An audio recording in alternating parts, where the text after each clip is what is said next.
Hai, Assalamualaikum. Ketemu lagi di Ajak Anak. Channel keluarga yang suka ngajak anak jalan-jalan dan berpetualang. Masih di road trip Depok Flores yang kita lakukan di akhir Desember 2023. Mobilnya full ya, kita naikin pulang pergi, nggak ada ngirim pakai ekspedisi waktu itu. Mana tuh ibu?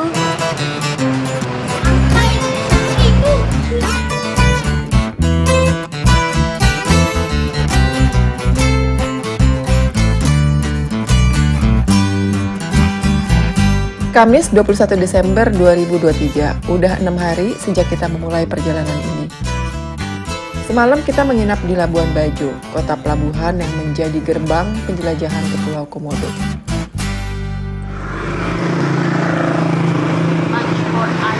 Labuan Bajo adalah salah satu dari 5 destinasi wisata premium di Indonesia. Adanya di belahan barat Pulau Flores. Buka peta, sebelah baratnya itu ada Labuan Bajo.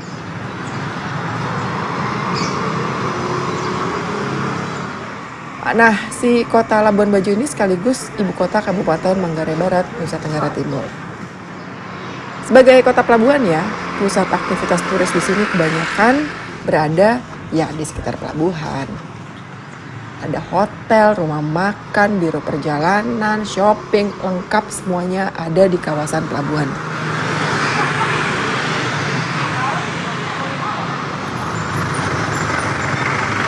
Kita sengaja luangkan waktu untuk jalan-jalan sebentar karena nanti siang mau check out menuju wilayah tengah Pulau Flores. Di Flores, Labuan Bajo mungkin adalah salah satu kota dengan fasilitas terlengkap ya. Segala macam yang kita pengen beli, perabotan apapun gitu, paling lengkap mungkin di Labuan Bajo ini.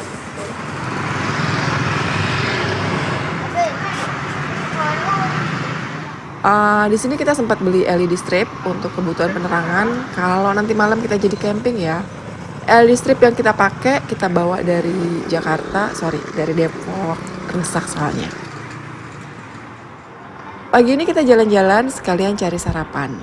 Pilihannya jatuh ke Melinjo Cafe yang terletak di lantai 2 Plaza Marina. Ini Plaza Marina persis ada di tepi pelabuhan, sebelahnya Hotel Meruorah.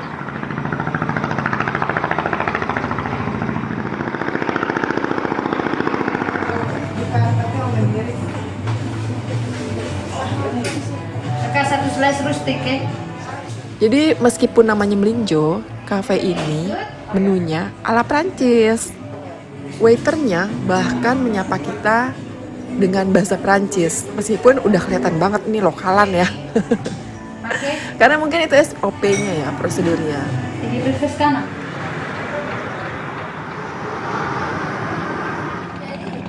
Di Plaza Marina kita bisa sarapan sambil menatap laut.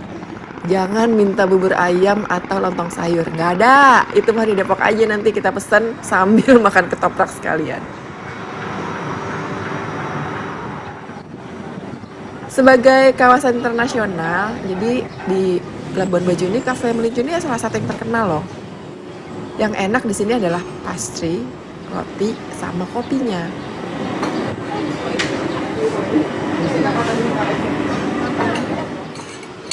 Waktu ASEAN Summit yang nongkrong di sini banyak menteri sama pejabat-pejabat. Mungkin karena selain lokasi yang sebelahan ya sama Hotel Meruorah itu tempat acara ASEAN Summit digelar. Ya tapi ya bisa jadi karena udah lumayan terkenal lah kafe ini buat para turis. Kalau buat Mama Yosi sekalian juga flashback karena waktu kemarin bertugas di ASEAN Summit ngebikin mini studio yang lokasinya cuma beda satu toko doang sama kafe ini. Jadi kalau pagi ya emang sering sarapan rotinya di sini gitu kira-kira.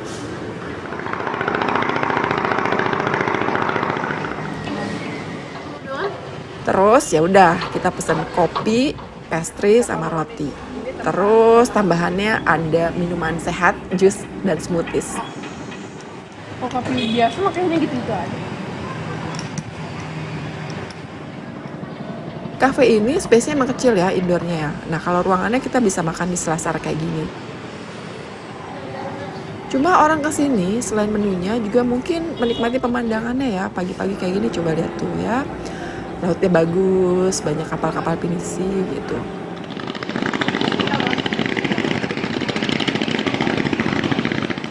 Kalau anak-anak sih sebenarnya selama itu namanya makanan, pasti antusias aja bawaannya, mau makan apa kayak. Cuma menjelang mereka remaja kayak gini, experience-nya itu apa ya? Keingintahuannya itu lebih banyak, lebih pengen tahu, penasaran sama makanan atau tempat-tempat yang mereka jarang coba. Terutama Lanan yang udah menginjak remaja ya. Pagi-pagi gini pengunjungnya memang gak ramai banget buat sarapan. Cuma yang take away banyak banget roastery-nya.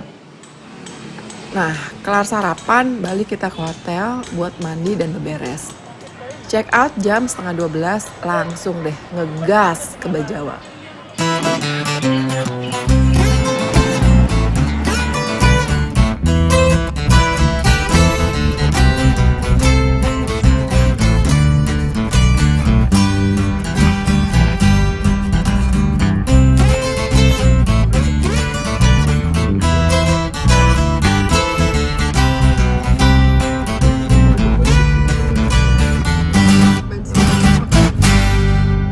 Waktu itu tuh aku sampai 2 jam nunggu mobil gara-gara dia ngantri BBM. Kalau saya nggak ngantri sekarang, Mbak, saya nggak akan dapet sampai besok. Dari seluruh hari kita menjalani road trip ya selama 6 hari ini, baru hari ini nih kelihatannya agak mendung di jalan. Kemarin sih lancar dan cerah-cerah aja. Terus mau cerita lagi di Flores soal BBM, sebenarnya kita nggak kesulitan ya, cuma di beberapa SPBU kelihatan antri, terutama buat isi solar. Secara kita pakainya Dex ya, nggak mesti antri dong. Tapi ada kekurangannya nih, di beberapa SPBU malah nggak ada Dex. Nah, solusinya kita diisiin solar pakai barcode SPBU-nya. Itu kalau SPBU lagi kosong dan nggak antri ya. Ya Allah, kenapa begitu motornya tandanya tuh ya? Perjalanan dari Labuan Bajo ke Bajawa bakal menghabiskan waktu sekitar 7,5 jam menurut Google Maps. Baru lihat aku tuh tanda begitu. Kalau ini sering lihat tanda begitu nih sering. Rutenya berkelok-kelok, naik turun bukit pula, lumayan ini sih bikin kocok perut dan bikin pusing banget. Segitu kita naik mobil yang nyaman ya. Tapi belokannya nih luar biasa nih tuh.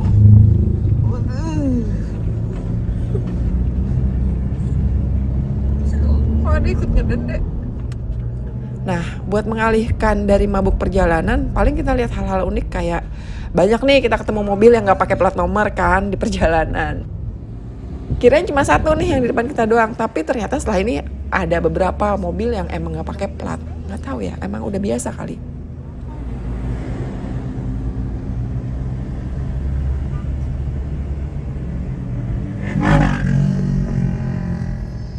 Terus ada juga angkot. Angkotnya dari truk yang dimodifikasi dikasih tempat duduk, jadi belakangnya tuh bisa buat penumpang.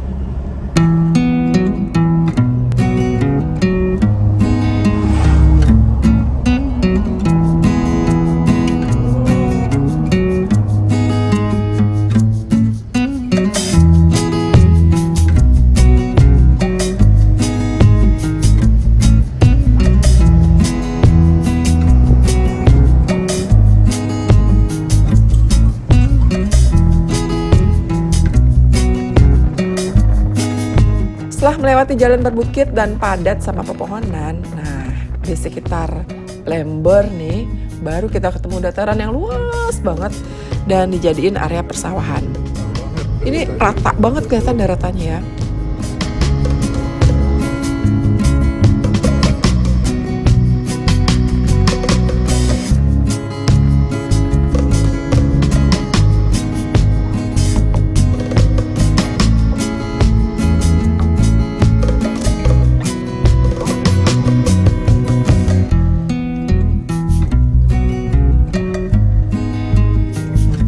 Di sini juga selama perjalanan dari Labuan Bajo, baru pertama kali kita lihat ada minimart Alfamart. Duren tuh jualan pakai motor. Oh iya nih, biasanya murah nih. Si sotoy banget. Murah, mahal lah, capek dia bawanya. Rame nih pasar Lember ya. Gitu Duren. Kurang minggir, Pak. Jualan duriannya itu. Sayang beta. Tuh, angkot-angkotnya tuh. Apa tuh?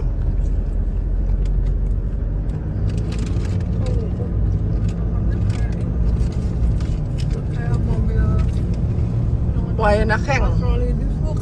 Iya Lurus. Mobil Salto PP ya mbak? Nah, iya. Hujan di Lembor. Di Lembor tuh hujan lebat banget. Kayaknya ya ini mendung pertama kali dan memang ini hujan lebat pertama di trip ini. Mesti ekstra hati-hati, apalagi kita melewati wilayah perbukitan dengan yang ada tebing-tebing di pinggir jalan. Bahaya longsor, bahaya licin di jalan kan karena misalnya ada tanah yang kebawa air hujan gitu. Kayaknya dilebarin deh jalanannya.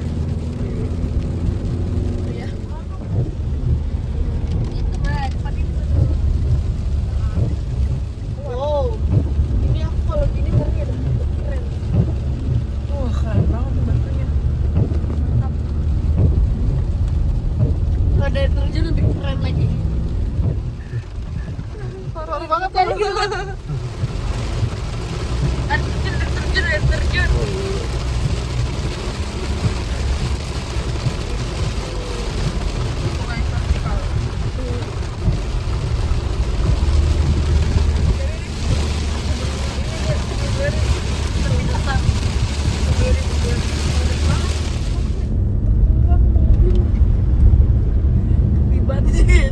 Terus udah lewatin lagi bukit-bukit, kita ketemu lagi wilayah persawahan yang luas lagi.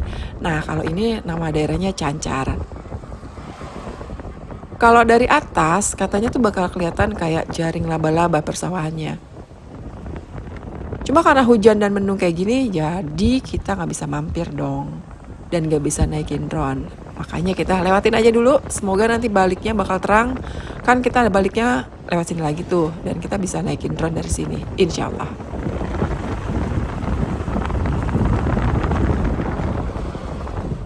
Aduh, Cancar nih. Pasar Cancar. Gede.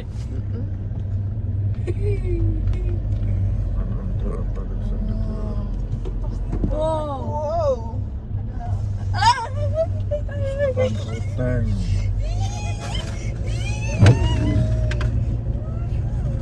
Rambut baru. Ada Alfamart lagi. Oh iya, ada selamat. Ayo kita jajan lagi.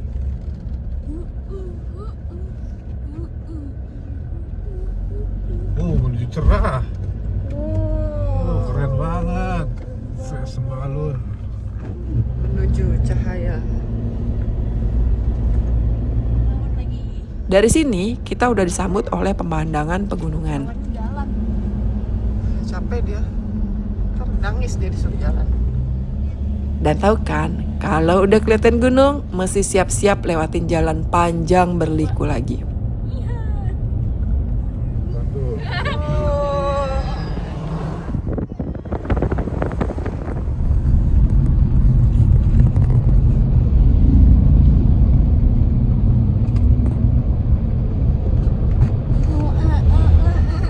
Oh,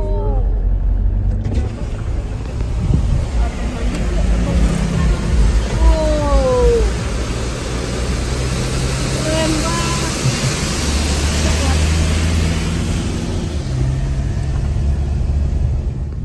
Kita akhirnya masuk kota Ruteng sekitar jam 3 sore. Ini rame. Iya, di busy area di sini. ada pom bensin, ada Alfamart.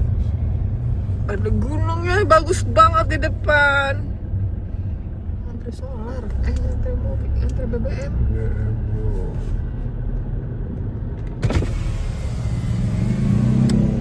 Sebenarnya udah sering banget dengar nama kota ini, cuma baru pertama kalinya menginjakan kaki di Ruteng. Mobil apaan nih?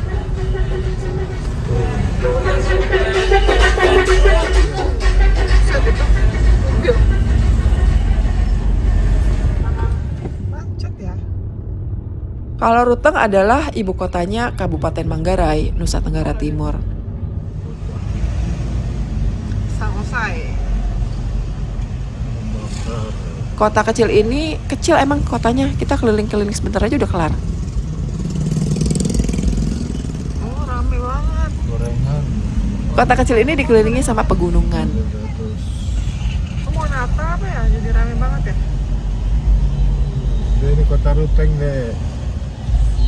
kota satu kota ini. Gerejanya bagus-bagus ya. Gereja Katolik. Ini udah 4 hari menjelang Natal ya, jadi Ruteng berhias dan kelihatan sibuk banget, terutama di dekat pusat belanja. Banyak yang lagi belanja ya baju lah, kebutuhan makanan lah gitu. Mungkin sama kayak orang Muslim yang mau menjelang Lebaran ya. Sama belok kiri tadinya. Kantor Bupati Manggarai. Ruteng itu sering disebut sebagai kota 1000 biara atau kota 1000 gereja. Harusnya ke kanan. Ya jumlah realnya emang gak sampai 1000 sih ya, itu biara sama gerejanya.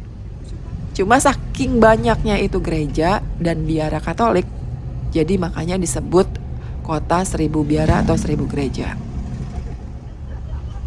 Kita muterin-muterin kota aja tuh, baru sebentar udah kelihatan ada beberapa gereja ya. Iya, orang pada belanja mau Natalan. Tapi kita muterin ini sekalian cari masjid buat sholat. Belanja deh, Natalan deh. Nah di Ruteng ada Masjid Agung Baitur Rahman namanya. Gak jauh dari pusat kota. Alhamdulillah bisa mampir.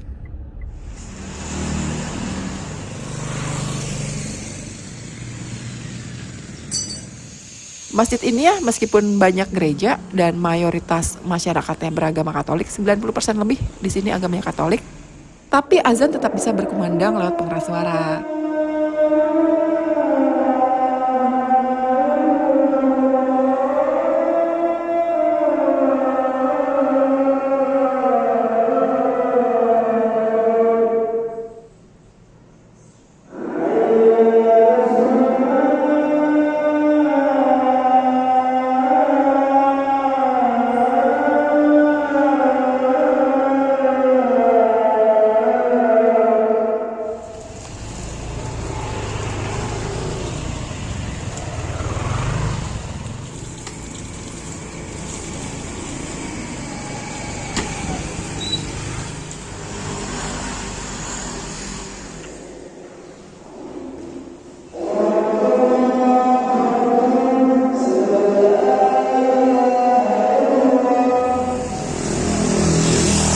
Habis sholat asar, waktunya makan. Dingin-dingin begini kita cari sate. Ini tugasnya Keanu yang browsing buat nyari warung sate. Ketemulah dia, sate Mas Nardi gitu katanya. Ya udah kita ikutin. Kebetulan masih satu jalan sama masjid. Selain sate di tempat warung sate Mas Nardi ini sebenarnya banyak menu lain. Cuma karena tujuan awalnya sate, kita fokus pesen sate kambing dan gulai.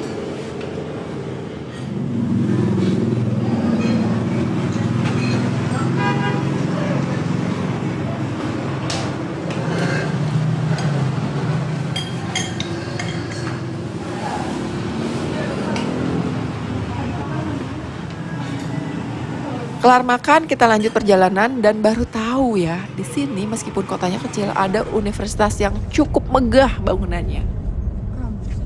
Namanya Universitas Katolik Santo Paulus Ruteng. Universitas Kampus. Indonesia Santo Paulus Ruteng. BRI di mana-mana ya. Matahari mulai cerah lagi dan hujan juga sudah reda. Alhamdulillah nih, udah lumayan enak buat melanjutkan perjalanan. Bagus pink gerejanya. Bajawa masih jauh di depan. Kalau menurut map sih masih sekitar 3 sampai 4 jam lagi ya perjalanan. Itu kalau rutenya lurus enak. Cuma kalau di Flores ini ya, setidaknya menurut pengalaman kita, rute lurus itu adalah kesempatan langka kawan-kawan. Jadi persiapkan keahlian, putar kemudi, tikungan kanan, tikungan kiri gitu kalau mau road trip ke sini.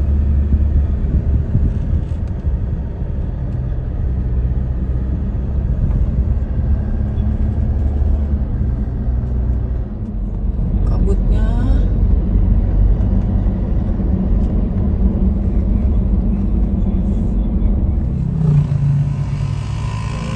Selamat jalan goodbye. Situasi lalu lintas ya, meskipun medannya bergunung-gunung dan belok-belok, tetap ramai. Cuma ya, nggak ada tuh, kita hampir jarang banget ketemu jalan yang sepi, nggak ada kendaraan. Jadi mau kendaraan roda 4, kendaraan roda 2, ya tetap aja ada yang lewat gitu. Mungkin karena ini jalur utama lintas Flores.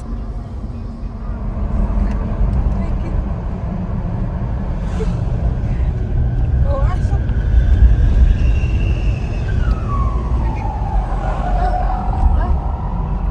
Gila, langsung bukit begini pemandangannya. Wing, gitu tuh. Sebenarnya pemandangannya menarik ya, hutan dan pegunungan tetap kelihatan indah. Cuma karena faktor cuaca gitu mendung, jadi kurang kontras aja. Sendu gitu bawaannya. Langitnya pun kelabu. Bahkan sempat kita ngalamin cuaca berkabut. Wih, gar gar. Ya udah awas. Coklat. Wah, Apa itu? mana coplot? Apa nih? Ini batas nih kayaknya. Batas apa? Pokoknya ini batas. Ya. Ini udah batas. Hancur. Nggak ada tulisannya. Lucu sekali. Lucu sekali lucu tetap lucu. Jarang-jarang dia ngambil jembatan Batas lagi. rute gitu. Udah.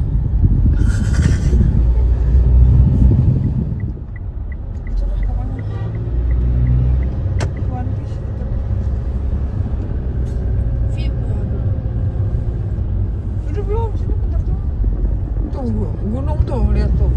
Gunungnya kayak asal antro aja gitu, buk aja di situ ya. Iya.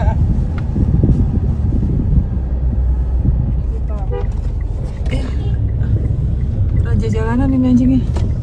Rencananya emang sih kita bakal nginep di Bajawa. Nah kalau udah kemalaman kan niatnya yang mau camping jadi harus batal karena kita sama sekali nggak punya pengalaman camping di sini, nggak tahu medan.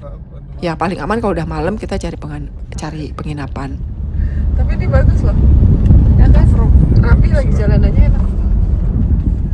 Rutenya dari Ruteng kita lewatin Borong tuh nama daerahnya, terus Waigelang, baru deh menuju Bajawa.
Namun apa daya, ternyata meskipun kita udah prediksi sampai Bajawa malam, tapi nggak nyampe juga. Karena alasannya satu, ini rute yang kayak gergaji kalau kelihatan di Google Maps ya, itu udah tikungan tajam deh kanan kiri. Lana akhirnya muntah di tengah jalan. Ah, ue. Siapa? Melana. Kirim ya langsung, Pak. Kiri aja, Mak. Ke jendela aja, kan jendela mentahin. Buka juga nggak apa-apa, Mbak. Mbak yang kena. Udah mabok darat, nggak kuat nahan mual, kita minggir, Lana muntah, segeralah naluri mama beraksi buat cari penginapan terdekat. Dapatlah itu yang namanya Wolokoro Ecotourism. Charger udah ya? Charger udah di tas ini semua. Hah? Di tas ini semua. Sama tas 77 dia musuh ikannya mau kena. Tas 77 mau bawa? Mau bawa aja. Anduk sama mau kena. Dah. Ya nanti bawa. Ya sebenarnya udah agak masuk area Bajawa ya, tapi masih di pinggir gitu, belum sampai kotanya. Kita beruntung karena meskipun udah menjelang jam 9 malam, pengelola homestay masih terjaga dan membukakan pintu penginapan. Jangan sangka jam 9 malam di sini kayak di Depok atau Jakarta ya, yang masih macet sampai jam 12. Kita tuh kebenaran banget homestay di sini dikelola sama komunitas warga lokal. Terus rumahnya pas banget di seberang homestay.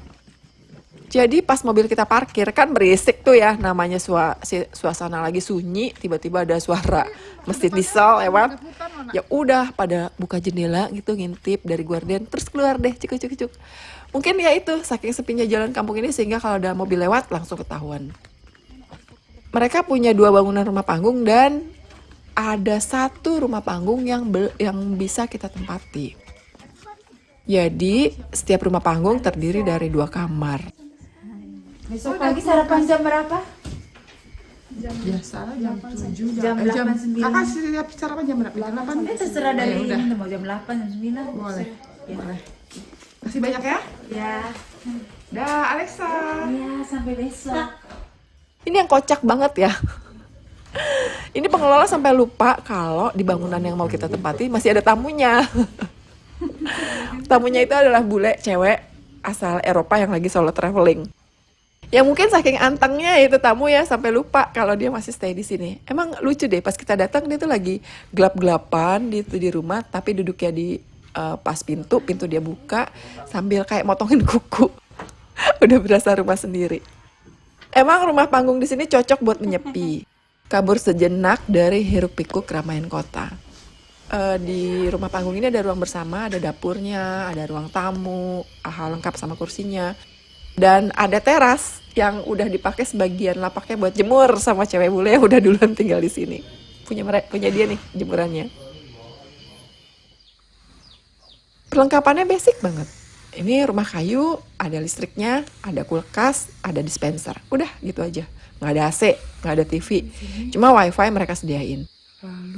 Yang istimewa yang nggak kita duga adalah kamar mandinya ternyata dilengkapi air panas. Mungkin karena udara di sini dingin banget. Dan itu juga makanya mereka nggak sediakan AC. Ini ya. Nah, ini sih yang cakep banget yaitu dia punya beranda yang langsung menghadap ke hutan kayak gini. Nah, ini dia.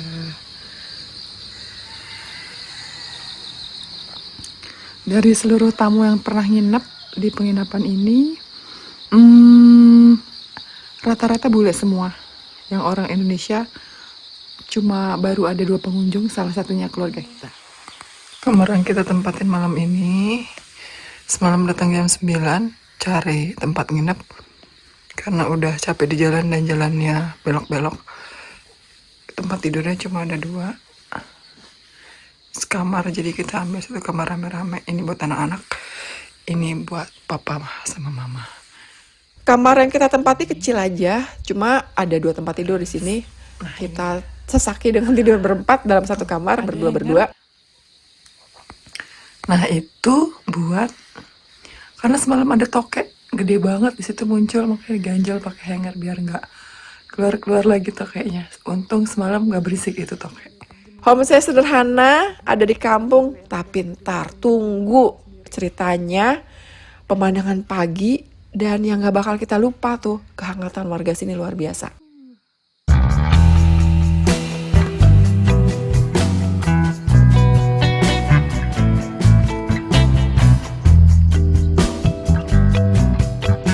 Ikuti terus ajak anak buat cerita selanjutnya. Wassalamualaikum.